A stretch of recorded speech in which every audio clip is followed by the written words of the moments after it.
السلام علیکم بھائیوں بہنوں، کیسے ہیں؟ انشاءاللہ سب خیریت سے ہوں گے۔ میں آپ کی بہن عزبین آپ سے مخاطب ہوں۔ میرا آج کا موضوع احرام سے متعلق ہے، یعنی حالت احرام کیا ہے؟ کیا اگر احرام میلا ہو جائے تو اس کو تبدیل کر سکتے ہیں یا وہی پہنے رہیں گے؟ جب خواتین احرام پہن لیتی ہیں اور سر پہ اسکارف باندھ لیتی ہیں تو ایسی حالت میں وضو کیسے کریں گی؟ کیا وضو کرتے ہوئے اسکارف کو سر سے اتاریں گی یا پھر اس کے اوپر سے ہی مسح کر لیں گی؟ چلیں ویڈیو کو تو شروع کرتے ہیں، لیکن پلیز شروع کرنے سے پہلے مجھے سبسکرائب ضرور کر دیجیے اور اگر میری ویڈیو پسند آئے تو اسے لائک بھی ضرور کیجیے گا۔ چلیں پہلے یہ جان لیتے ہیں کہ آخر احرام کیا ہے۔ کیا احرام صرف کپڑوں کا، عبایا کا یا سر کی چادر کا نام ہے، یا ان چادروں کا نام ہے جو مرد احرام کے طور پہ پہنتے ہیں؟ نہیں، ایسا نہیں ہے، بلکہ احرام اصل میں ایک نیت ہے جو ہم اللہ کے حضور میں کرتے ہیں، اور احرام اس ایک حالت کا نام ہے جس کی کچھ شرائط ہیں اور وہ اپنے پہننے والوں پر ان شرائط کو لاگو کرتا ہے۔ جیسے کہ مردوں پر یہ پابندی لگا دیتا ہے کہ وہ بغیر سلے ہوئے کپڑوں کی چادریں پہنیں گے، اپنا سر اور اپنا چہرہ کھلا رکھیں گے، اور خواتین کے لیے یہ کہ وہ اپنے جسم کو ڈھانک کے رکھیں گی اور چہرے کو کھلا رکھیں گی، اپنے سر کو مکمل طور پہ ڈھک کے رکھیں گی۔ اب ہمارے ہاں لوگوں کا تصور یہ ہے کہ ہم نے بازار سے جو احرام لیا ہے، چاہے وہ آدمی ہوں یا عورتیں ہوں، ان کا بنیادی تصور بس یہی ہے کہ ہم نے جو احرام خرید لیا ہے وہ اسکارف ہے یا وہ چادریں ہیں، یہی احرام ہے۔ اگر اس کو حج یا عمرے کی ادائیگی سے پہلے اتار دیا تو ہماری حالت احرام ٹوٹ جائے گی، اور اس کی وجہ سے وضو کرنے میں لوگوں کو بہت مسائل پیش آتے ہیں۔ یاد رکھیں کہ احرام میں وضو آپ کو بالکل اسی طرح سے کرنا ہے جیسے آپ عام دنوں میں اپنے گھروں میں کرتے ہیں۔ اب چاہے آپ سفر میں ہوں یا آپ حرم پہنچ چکے ہوں یا اپنے ہوٹل پہنچ چکے ہوں اور آپ کو ایسا لگے کہ آپ کو دوبارہ سے وضو کرنے کی ضرورت ہے، تو آپ بالکل اسی طرح سے وضو کریں گے جیسے آپ گھر پہ کرتے ہیں۔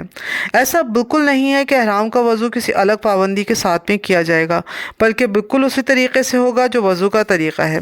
ہاں، البتہ آپ یہ احتیاط کر سکتے ہیں کہ آپ اپنے عبائی کو مکمل طور پہ نہ اتار دیں، بلکہ پہلے ایک ہاتھ نکال کے اس کا مسح کر لیں، پھر اس کو اندر کر کے دوسرا ہاتھ نکالیں اور اس کا مسح کر لیں۔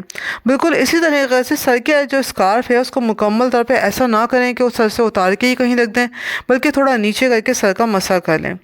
اب دوسرا مسئلہ یہ آتا ہے کہ کیا ہم حالت احرام میں واش روم استعمال کر سکتے ہیں؟ یہ مسئلہ لوگوں کو بہت پریشان کرتا ہے۔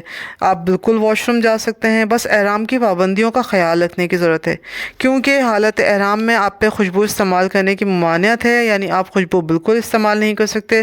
اس لیے اگر واش روم میں خوشبودار صابن رکھا ہے تو اسے استعمال نہ کریں۔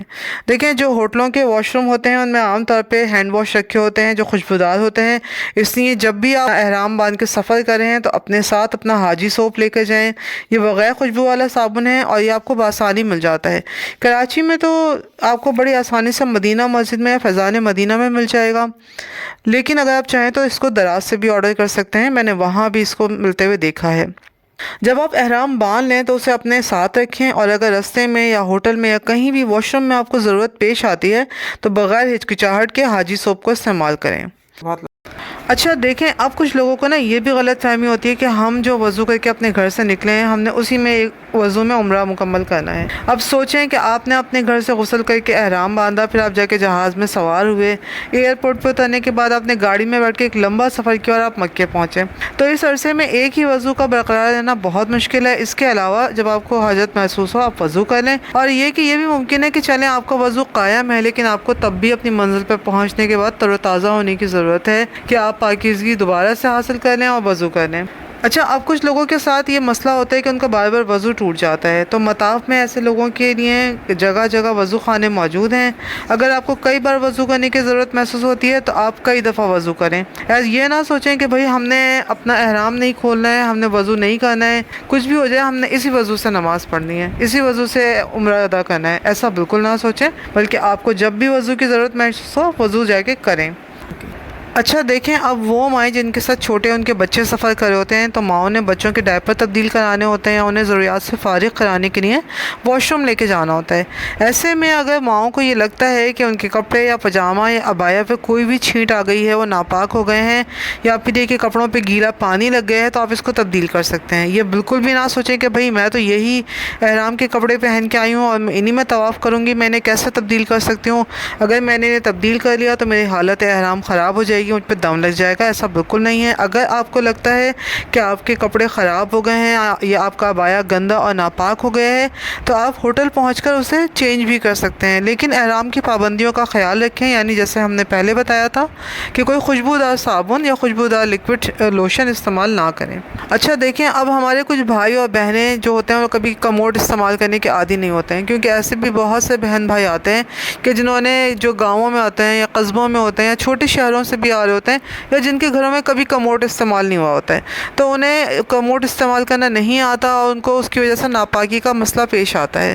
کیونکہ اب جب آپ کبھی کموڈ پہ نہیں بیٹھے، اب آپ اس پہ بیٹھتے ہیں پہلی دفعہ تو آپ کو پتہ نہیں ہوتا کہ آپ کی چادر ناپاک ہو گئی، آپ کا عبایا اس کے اوپر لگ کے ناپاک ہو گیا، تو انہیں بھی اس کو تبدیل کرنے کی ضرورت پیش آتی ہے۔ تو اب یہ بالکل نہ سوچیں کہ ہم نے اپنے عبایا کو تبدیل نہیں کرنا، بھائی آپ نے پریشان نہیں رہنا ہے، آپ اپنے عبایا کو تبدیل کر سکتے ہیں۔ اگر ایسی آپ کے ساتھ کوئی سچویشن ہے تو آپ اپنے ساتھ اپنے احرام کا ایک ایکسٹرا جوڑا بھی لے کے جائیں۔ اگر آدمی ہیں تو اپنی احرام کی چادروں کا ایک ایکسٹرا جوڑے رکھیں، اور اگر عورت ہیں تو اپنے کپڑے، عبایا اور چادر جو بھی آپ پہنے ہوئے ہیں اس کا ایک ایکسٹرا پیئر بھی رکھیں، تاکہ اگر آپ کو محسوس ہو کہ آپ کے کپڑے ناپاک ہو گئے ہیں تو آپ انہیں حسب ضرورت تبدیل کر سکیں اور پاکیزگی و طہارت حاصل کر کے اپنا حج یا عمرہ ادا کریں۔ میرا آج کا یہ ولاگ بس یہیں پہ ختم ہوتا ہے۔ امید ہے کہ اس میں بہت سے ایسے مسائل ہم نے ڈسکس کیے ہوں گے جو آپ کو بھی پریشان کر رہے ہوں گے اور آپ کو ان کا حل ضرور ملا ہوگا۔